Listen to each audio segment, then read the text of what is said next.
We're living through extraordinary times. It's been an extraordinary couple of decades, but this period has really accentuated that. More and more people that I'm talking to are feeling fearful, uncertain, a sense of dread. Where do they want to be? The more people that I speak to, they want a sense of certainty, some sort of idea that transcends the maelstrom of what is going on around us today. And that's what I wanted to talk to you about today. And that is that we need a new vehicle. If we're in a place of uncertainty and we don't quite have a pole to cling on to find meaning and purpose, and we want that as our way out of feeling overwhelmed, we need a new vehicle. And that vehicle is inner wellness. What do I mean by inner wellness? I mean the cultivation of mind, body and spirit. I'm sure, like me, if you visited a bookshop 20, 30 years ago in the UK and looked at Mind, Body, Spirit, it was a tiny, tiny fragment of the book space shelf. And now it dominates everywhere. But it's important to remember that mind, body and spirit. I'm seeing a lot of people cultivating body as we go into this lockdown, taking exercise. And there are a plethora of people offering mental health tools and platforms. And I think they are incredibly important. And I applaud everyone who's doing that. The challenge that I have with the people that I'm working with and the people I'm speaking with is that sometimes our headspace is so overwhelmed through conflicting ideas, etc., that actually we can't think, we can't take those positive steps. And as you'll see in the tag, that line at the bottom of this, I am more than my mental health, more than mental health, because mind, body and spirit, that's what I'm talking about here, that we need to ultimately cultivate our spirit. Now, this is not going to be for everybody, because some people will still believe that we are our minds and our bodies and nothing more. And that is fine. But growing evidence now shows that cultivating the spirit, our animating force, is a difference between finding meaning and value and purpose and real certainty in a time of profound uncertainty. I'll give you a quote. Hope, vision and altruistic love are the key distinctions of a true leader, because self-love is the ultimate currency of leadership. Now that might sound a little bit too out there, but it's from a document issued by West Point, the US Military Academy headquarters.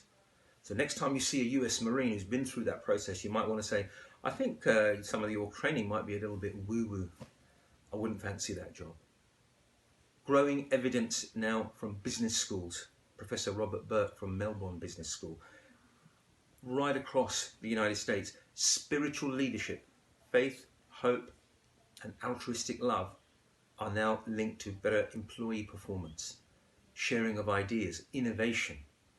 There's been groundbreaking work done by Rupert Sheldrake, botanist and former fellow at Clare College, Cambridge.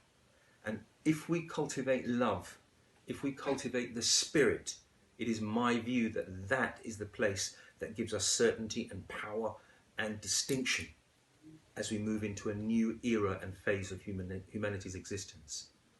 It's a little like 20 years ago, 25 years ago, if I was sitting in front of a bunch of recruitment businesses and said that actually we need to spend large amounts of money on our environmentalism and our environmental credentials. That would have been laughed out of the room.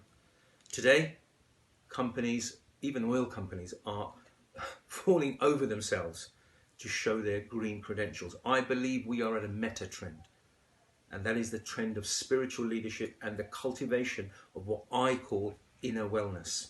So I'm sharing this because I've shared a few videos recently and people are asking me, what is this all part of?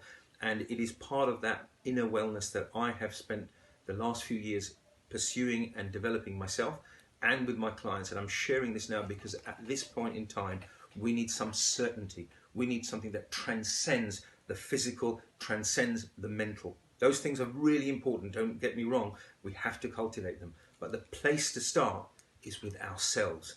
And who are we? We are ultimately that animating force and that spirit.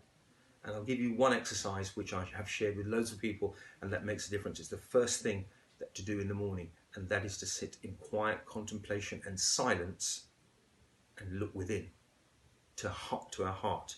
Not our head, because our head will be swimming with all sorts of things that we've got to do. if you cultivate silence, contemplation, meditation, prayer, all of these are synonyms for taking time out and stepping above the maelstrom of the day.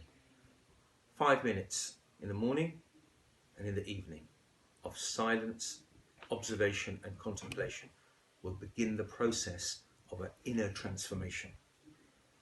I'm setting the scene today, and I'll be continuing to share other practical exercises that I have undertaken myself and which practically work for people on a daily basis.